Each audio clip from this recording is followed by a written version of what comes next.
ഭാസ്കർ, ഇപ്പോൾ ഇതിലൊരു രാഷ്ട്രീയ ചർച്ച എന്നതിനപ്പുറം ദുരന്തബാധിതരെ കാണാൻ എത്തിയിരിക്കുകയാണ് കെ സി വേണുഗോപാൽ. NDA സഖ്യവും അല്പസമയത്തിനകം എത്തും എന്നാണ് മനസ്സിലാക്കുന്നത്.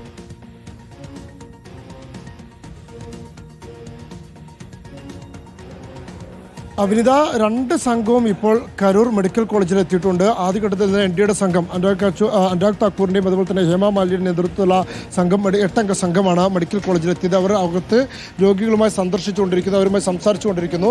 അതിനോടൊപ്പം തന്നെ തൊട്ടു പിന്നാലെ മുതിർന്ന കോൺഗ്രസ് നേതാവ് കൂടിയായിട്ടുള്ള കെ സി വേണുഗോപാലും അതുപോലെ തന്നെ ഇവിടെ നിന്നുള്ള തമിഴ്നാട്ടിൽ നിന്നുള്ള കോൺഗ്രസിന്റെ മുതിർന്ന നേതാക്കളും MP-മാരും അടങ്ങുന്ന സംഘവും കരൂർ മെഡിക്കൽ കോളേജിലെത്തി. അവരും പരിക്ക് പറ്റിയവരുമായി ഇപ്പോൾ അകത്ത് സന്ദർശനം നടത്തിക്കൊണ്ടിരിക്കുന്നു. അതിനുശേഷം മാധ്യമങ്ങളെ കാണുമെന്നാണ് അറിയിച്ചിരിക്കുന്നത്. ഏറ്റവും പ്രധാനപ്പെട്ട വിഷയം ഈ കെ സി വേണുഗോപാലിൻ്റെ പ്രതികരണത്തെ രാഷ്ട്രീയമായി തന്നെ ഉറ്റുനോക്കുന്ന ഒരു സാഹചര്യം കൂടി നിലവിൽ തമിഴ്നാട്ടിലുണ്ട്.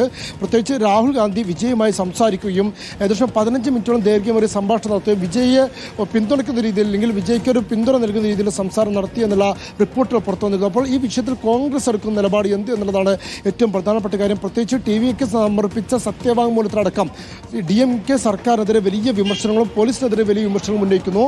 സംസ്ഥാന സർക്കാർ ഒരു അന്വേഷണങ്ങളും ഏജൻസികളും അന്വേഷിക്കാതെ CBI കേസ് അന്വേഷിക്കണമെന്നുള്ള ആവശ്യം ഉന്നയിക്കുകയും ചെയ്തു. ആ ഒരു ഘട്ടത്തിൽ കോൺഗ്രസിൻ്റെ മുതിർന്ന നേതാവ് എന്ന രീതിയിൽ കോൺഗ്രസിൻ്റെ നിലപാട് പ്രത്യേക പ്രാധാന്യം അറിയിക്കുന്നതാണ്. അതാണ് ഇപ്പോൾ നമ്മൾ കാത്തിരിക്കുന്ന വിഷയം. മറ്റൊന്ന് TVK നേതാക്കൾ നടത്തുന്ന രാഷ്ട്രീയ നീക്കങ്ങളാണ്. പ്രത്യേകിച്ച് ഇപ്പോൾ രണ്ട് നേതാക്കൾ മധുരാഴകൻ്റെയും അതിനോടൊപ്പം തന്നെ പൗൻരാജിൻ്റെയും റിമാൻഡിലേക്ക് കോടതി ഉത്തരവിട്ടെങ്കിൽ പോലും മദ്രാസ് ഹൈക്കോടതി വലിയ പ്രതീക്ഷ വെച്ചാണ് നിൽക്കുന്നത്. കാരണം ഇനി അറസ്റ്റിലാവുന്ന 2 നേതാക്കൾ എന്ന് പറയുന്നത് TVKയുടെ സംസ്ഥാന ജനറൽ സെക്രട്ടറി ആയിട്ടുള്ള N ആനന്ദും ജോയിന്റ് സെക്രട്ടറി ആയിട്ടുള്ള നിർമ്മൽ കുമാറുമാണ്. ഈ 2 പേരും പോലീസ് FIR പ്രതി ചേർത്ത 2-3 പ്രതിസ്ഥാനത്തുള്ളവരാണ്. ഇതോടെ ഇവരുടെ കീഴ്ക്കോടതി ഇവരുടെ ജാമ്യാപേക്ഷ തള്ളിയതോടെ ഇവർ ഒളിവിൽ പോയിരുന്നു. ഇവരെ അറസ്റ്റ് ചെയ്യാനുള്ള നീക്കം പോലീസ് സജീവമാക്കിയതോടെയാണ് 2 പേർ ഇപ്പോൾ മദ്രാസ് ഹൈക്കോടതിയിൽ മുൻകൂർ ജാമ്യാപേക്ഷ നൽകിയിരിക്കുന്നത്.